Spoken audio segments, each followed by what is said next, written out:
Hay una idea de que hay dos tipos de seres humanos o de cerebros, del hemisferio izquierdo y el derecho, del analítico y el creativo. Existe la posibilidad de cruzar esas cosas, de que haya perfiles que sean esas dos cosas juntas. En la práctica hay perfiles que tienen un poco de cada una y al mismo tiempo la mayoría de las cosas que hacemos hoy las hacemos en equipo y en esos equipos buscamos justamente combinar distintos tipos de capacidades y al mismo tiempo a la hora de armar equipos hacerlo no solamente interdisciplinarios, sino también con complementos de capacidades. La analítica es una habilidad transversal que debería estar en todas las profesiones, que deberíamos entender o manejarnos más cómodamente con los números en todas las profesiones. Si puedo extender, yo ya con los números y con los datos. Y digitalización de todas las tareas, en algunos casos es simplemente el almacenar una gran cantidad de datos de las cosas que pasan, que pueden ser las ventas, las compras, los clientes que nos llaman, cuántas personas nos visitan, quiénes accedieron al sitio web, en qué horarios. Esos datos que generamos todo el tiempo son candidatos a ser analizados desde la perspectiva de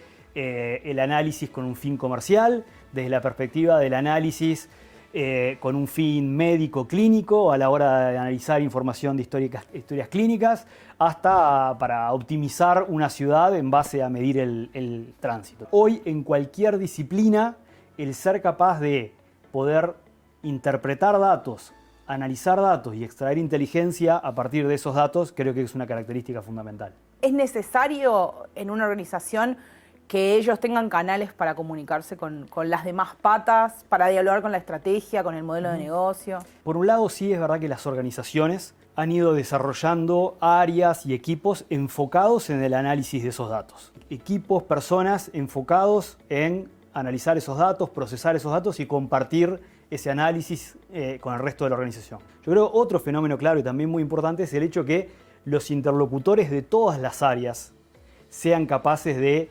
entender y de generar, yo diría, hasta un lenguaje para poder interactuar con esos expertos de datos. Entonces, por ejemplo, si vamos al escenario de, por irnos a un caso en la medicina, no buscamos que un médico sea un experto en análisis de datos, pero sí que tenga un cierto lenguaje como para poder interactuar con el experto en análisis de datos para poder tener una colaboración fluida. Creo que eso mismo aplica a todas las disciplinas y las diferentes áreas de una organización. ¿Podríamos decir que eso es como una de las habilidades del trabajo del futuro? Absolutamente, creo que lo describía exactamente de esa forma. Creo que es un lenguaje común a través del cual podamos hablar, es el que permite que en una organización podamos, de alguna forma decir, extraer el máximo del potencial de los datos y del análisis de los datos. ¿Qué otras cosas pensás que es necesario formar en el futuro o tener como parte de las habilidades relacionadas también con el campo de la comunicación, por ejemplo, y de la innovación? ¿Qué te parece que es necesario construir como habilidades para el futuro? Por un lado, en habilidades técnicas, el tema de los datos, el tema de tener cierto entendimiento sobre la tecnología y en algunos casos sobre aspectos básicos de programación, que son extremadamente, yo diría, importantes en esto, insisto, de tener un lenguaje común. Si vamos a la otra línea que tú comentabas, más en la categoría de habilidades blandas, por llamarle de alguna forma, creo que aspectos como la comunicación efectiva, aspectos que hacen, y que de hecho este momento de pandemia ha sido particularmente crítico para esto, que es para poder tomar decisiones en escenario de incertidumbre. Saber convivir con la ambigüedad, saber priorizar, la comunicación adentro de los equipos.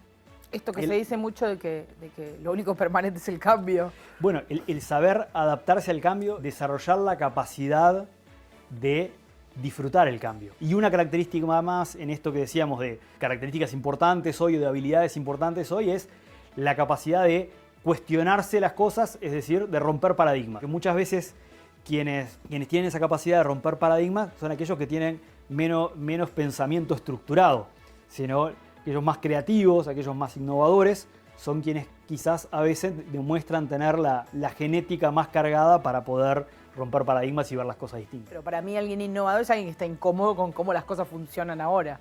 Porque si no, no inventas cosas nuevas. Claro, es alguien que está incómodo, es alguien que está inquieto, es alguien que está cuestionando la realidad, es alguien que está cuestionando las barreras de qué se puede hacer y es alguien que de alguna forma es un revulsivo adentro de su equipo en esos múltiples cuestionamientos que decíamos recién.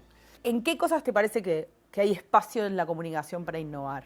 Hay una componente claramente que tiene que ver con el análisis de información y análisis de datos. Hoy, en base al análisis de grandes volúmenes de datos, podemos extraer información de la realidad cuantitativa.